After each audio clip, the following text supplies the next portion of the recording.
Like करें, उसके बाद सब्सक्राइब करें और बेल आइकन को दबाएं ताकि हमारे वीडियोस आप तक सबसे पहले पहुंचे। एक बुजुर्ग को एक बादशाह ने दावत दी और दावत देने के बाद कहा, हजरत आपने मेरे दरबार में तशरीफ लाना है। फरमाया कि हम फकीर लोग हैं, हमें दरबार की दावत से क्या ताल्लुक। फकीरों का मिजाज बड़ा ऊंचा होता है। ये फकीर वो नहीं जो भीख मांगते फिरते, ये भिखारी लोग हैं। फकीर उसको कहते हैं जिसका ताल्लुक, दिल का ताल्लुक खुदा से जुड़ जाता है, उसको फकीर कहते हैं। जिसकी फक्र और फाके की तरफ इशारा करती है, जिसकी काफ अनाअत की तरफ इशारा करती है, जिसकी याद इलाही में डूब जाने की तरफ इशारा करती है, और जिसकी राह रब तबारक व ताला की जात में फना होने की तरफ इशारा करती है, ये है फकीर। और भीख मंगो की बात नहीं करता। तो एक मर्द दरवेश के पास, फकीर के पास कहने लगे कि आप तशरीफ लाए। कहा, मैं दरबारों से क्या काम। असल फकीरों की शान यही है कि उनके दरबार में अमीर आते हैं, वो बादशाहों के दरबार में नजर नहीं आते। कहा कि मैंने नहीं आना। कहा कि हजरत करम होगा, आप तशरीफ लाए। कहा ठीक है, अगर आएंगे तो 3 शर्तें हैं। अगर 3 शर्तें मान लो तब आएंगे। पहली शर्त यह है कि जहां जी में आएगा वहां बैठेंगे, जहां जी चाहेगा वहां बैठेंगे, जो जी में आएगा वो खाएंगे और जो कहेंगे वो मानना पड़ेगा। 3 शर्तें मंजूर है तो आते हैं, वरना नहीं। कहा ठीक है, अगर बहुत छोटी सी शर्त है बज़ाहिर कि जहां चाहेंगे बैठेंगे, जाहिर सी बात है, कोई कुर्सी छोड़ करके किसने बैठना कहां है। बिरयानी मुर्ग मुसल्लम छोड़कर और दस्तरखान की गिज़ाएं छोड़ के किसी ने खाना क्या है। और फिर बात ही कौन सी ऐसी होगी, ज्यादा से ज्यादा यही कहेंगे कि कुछ नजराना दे दो। देखो, इंसान की सोच उसके अपने अंदर की तबीयत का इजहार करती। जैसा इंसान होता है वैसे उसकी सोच होती।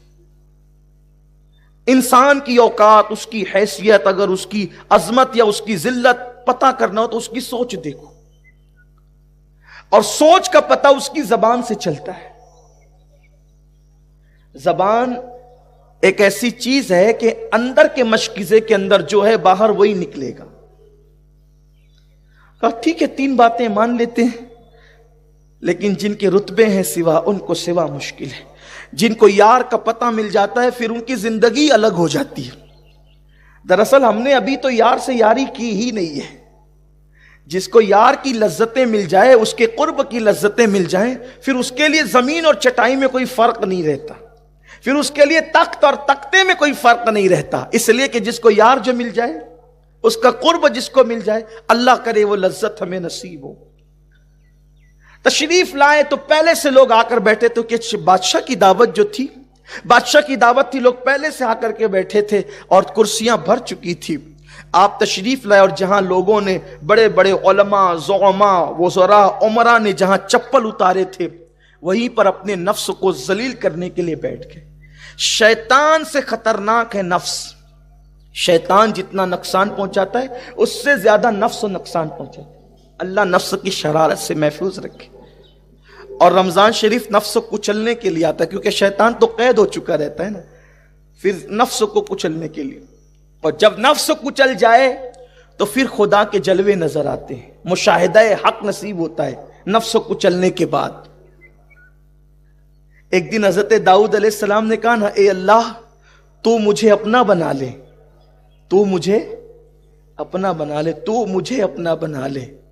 क्या करना पड़ेगा उसके लिए? तो अल्लाह ने फरमाया, ये मुझे और तू ये खत्म कर दे। जब तेरे अंदर मैं ही ना रहेगा तो फिर मैं ही मैं रहूंगा ना, और मैं तो मुझे ज़ेबा है, तुझे नहीं। आप गौर करें, ये नफ्स, जब तक के नफ्स रहेगा खुदा का की मार्फत नसीब नहीं हो सकती। और बैठ गए जूतों के पास। लोग दौड़े आए, हुजूर क्या कर रहे हैं, तशरीफ ले चले। मैंने तो पहले ही कहा था जहां चाहेंगे बैठेंगे, इसलिए अब यहां बैठने थे, अगर आप मजबूर करेंगे तो हम चले जाएंगे। देखो अल्लाह वालों की सोच, हमें कोई अच्छी जगह ना दे तो हम नाराज हो जाते हैं, और वहां हाल क्या है। बैठ गए। फिर उसके बाद कहा, हज़रत यहां तो दस्तरखान नहीं लग सकता, तो आप खाने के लिए अंदर आ जाएं। कहा, हम दस्तरखान के लिए आए भी नहीं है।